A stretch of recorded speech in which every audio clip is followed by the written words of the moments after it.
Paul Sangija, ni afisa mfawidhi wa mkoa wa Mara na Simiyu. Sasa tuko hapa mwalo wa Kisoria leo, tumekuja kutoa elimu kwa wavuvi wetu pamoja na wadau wote wa watumiaji wa vyombo vya majini. Kwa hiyo tuko mahali hapa kwa lengo moja tu, kuwaelimisha wadau wetu na kuwakumbusha majukumu yao juu ya usalama na utumiaji wa vyombo vya majini.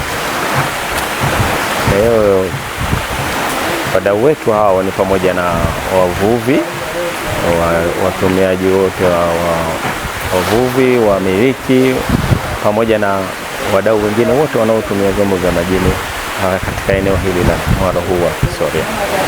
Tuko hapa na tayari tumeshatoa elimu na watu wote wameshaipokea elimu yao hiyo, na tutaendelea kutoa elimu.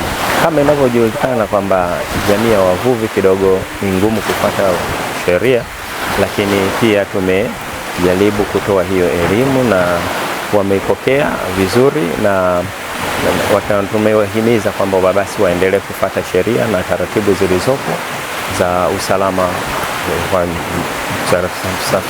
wa mtumiaji na utumiaji wa vyombo vya majini, ili kulinda maisha yao pamoja na mali zao kwa ujumla. Hii tulimesisitiza sana kwamba wakati wote wanapokuwa majini watumie maboya okozi kwa ajili ya kuokoa maisha yao. Namna ya ukaguzi unaofanywa kwa ajili ya mambo kama haya ya uvuvi yalitakiwa yafanyike mara kwa mara, kwa sababu wavuvi wa leo sio wavuvi wa kesho. Sasa elimu inapokuja kidogo mara moja kwa kiasi kifupi hivi inakuwa ni ya homa ya vipindi. Hiyo nayo ni changamoto. Pili, kulingana na changamoto asilimia kubwa kwa kwenye kipindi mfano cha mvua na pepo, mimi nilidhani serikali ingefanya utaratibu kwenye hii sekta yao, kwamba wakati mtu anaenda kukata leseni la mtumbwi na naruhusiwa sasa aanze uvuvi, serikali ifanye mpango, iwe na wakala wa majaketi ambayo hayana ushuru, wayanunue kwa bei ya chini kupitia wakala wao wa serikali pale, ili wakizi na yawe yenye ubora, kwa sababu naamini serikali haijawahi kutengeneza kitu ambacho sio bora. Hicho ndicho kilikuwa kilio changu. Pili, masuala ya uokozi hayo waliotengeneza, mimi naishauri serikali iwe na angalizo. Vifaa vingi na serikali inakuwa na lengo zuri, lakini wale watendaji wanaokwenda kufanya wanatengeneza mnyororo mwingine. Akipigiwa simu na mkubwa wake anasema tunaenda kuokoa, lakini tumekuta wamejiokoa, kumbe walikuwa wanaenda kuokoa kitu kwa ajili ya mifuko. Kwa hiyo vitu hivyo vinakuwa ni vigumu, lakini kama kuna sheria ambayo itawabana kwamba akibainika hivi atahusika na hili, itazuia. Ndio sababu nimetoa mfano uliotokea sehemu ya Bunda, ambulance iliyokamatwa miaka ya nyuma, inakimbia inapiga wi, lakini ikakutwa ina vitu vingine ambavyo ni tofauti, na hatua za kisheria zilichukuliwa, yule mtu akamatwa. Lakini hatutaki tufike huko sasa. Tunahitaji sisi kwenye uvuvi, hatuna ambulance tofauti na hao idara ya TASAKI, waweke vitu vizuri na angalizo kwa watendaji, na maana anafanya kazi akijua kwamba sheria inamlimiti asifanye jambo hili wala lile, ili kumsaidia mvuvi. Ombi langu serikali, kama nilivyosema, waandae life jacket ambazo zinakizi, wawakabidhi wahusika anapoenda kukata leseni zake za mtumbwi, kwamba mtumbwi sasa unaingia majini, anakutana na bili ambayo ni ndogo sana kulingana na uwezo wa watu watakao kuwemo. Lakini pia elimu isiwe inakuja mara moja, wanaleta kila mara kama wanavyokuja kuchukua ushuru kwenye vyombo hivi. Kwenye ushuru wanakuja kila siku, lakini kwenye elimu wanakuja baada ya miezi mitatu au minne au mitano, saa nyingine achukua hata mwaka. Si vema mtu yule unayemkamua mlishe ili apate maziwa ya kukupa. Ndio ombi langu. Liko sawa. Maafisa wa TASAKI ni kweli wanaleta semina, lakini kuleta semina si mbaya. Hiyo semina wanayoileta, kwa mfano serikali na vyombo vingi vya uvuvi au vivuko. Ukienda kwenye vivuko, hata tuende sasa hivi kwenye feri hapa kwetu, utakuta chumba cha boya kimefungwa kufuli. Imagine ajali haina kinga, ikitokea dharura kila mtu anajipigania kujiokoa. Nani mwenye akili ya kwenda kufungua kile chumba ili amgawie kila abiria life jacket?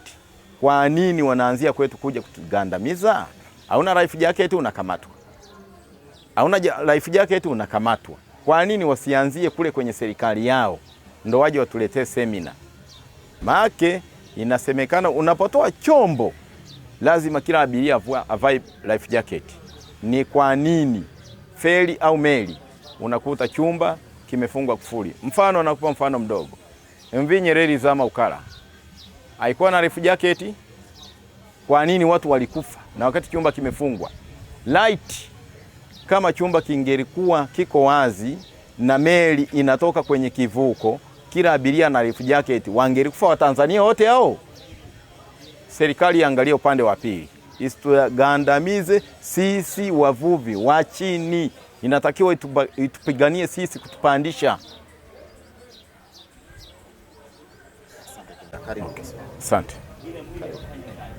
Kwa majina ninaitwa Kamula Majula, mkazi wa Nampangala na mzaliwa wa Nampangala. Changamoto kubwa tunayoipata kwa uvuvi sisi kama wamiliki ni tozo za serikali. Kodi zimetuzidi. Serikali imetutelekeza. Tunavunwa lakini hatupati faida zetu. La kwanza, kila siku tunasachiwa. Mitego yetu tunayotega milimita 6. Kuna swali alikuja afisa Kadashi hapa nikamuuliza, Tanzania yako ina makara wangapi wanayosambaza mitego ya wavuvi tunaenda kuinunua? Maana tukienda dukani unaenda kununua majora ya mitego imeandikwa milimita 8. Ukija kuifungua ni milimita 6. Muda huo sisi wavuvi tunahangaishwa, tunakuja kukamatwa, tunatozwa pesa. Hii pesa inaenda wapi? Na kama hawa makala wamepewa leseni na serikali ya kufuata hiyo mitego, kwa nini waiingize kwenye store yao? Serikali iko wapi kukagua? Kwa nini tuje tusurubishwe sisi wenye kipato cha chini, na wakati tunanunua kwa mawakala wa serikali waliopewa leseni ya kufuata hizo mitego nje na kuja kutuuzia sisi watu wa chini? Tufanyeje? Changamoto ya pili, wavuvi, kodi zimetuelemea. Kila kona ni kodi iko kwa wavuvi, kila kodi iko kwa wavuvi, kila kodi iko kwa wavuvi, na sisi wavuvi ndo tunaitwa maskini wa mwisho, na serikali inatutambua. Inatusaidiaje kwa hili? Ili tuweze kunufaika, tutoke kwenye hali ya chini na sisi tupande, angalau tusogeleane. Tunafanyaje? Na muda wote tuna changamoto, tunasomesha watoto. Sasa unadhani nini kifanyike kwa serikali ili kuwasaidia nyinyi? Ninaomba serikali ikae ituangalie kwa umakini sana, kwa sababu nahisi serikali kando ya ziwa, serikali inatoa kodi nyingi sana inayoendesha kazi zao zote. Kupitia kwetu sisi tunalipa leseni, mara TASAKI, mara sijui kuna afisa doria wilaya eti inaitwa Nyamuse, napo tunalipa. Hatujui hizo pesa zinaenda wapi, hatujai kurudishiwa wala tupewe list. Tofauti na leseni ya TASAKI na leseni ya uvuvi ambayo ni fisheries. Kiongozi, nataka nikuulize swali lingine. Unaona kuna maafisa wa TASAKI ambao wanahusika mambo ya maji ya uvuvi na mengine. wakitoa elimu juu ya life jacket. Kwa nini wamiliki au wavuvi, hii imekaje? Kuna wakati wanalalamikia nyinyi wavuvi au wamiliki hamtumia life jacket au kuvaa sababu ya maisha yao? Ni kweli swali lako liko sawa, nitalijibu. Ni mdau wa uvuvi.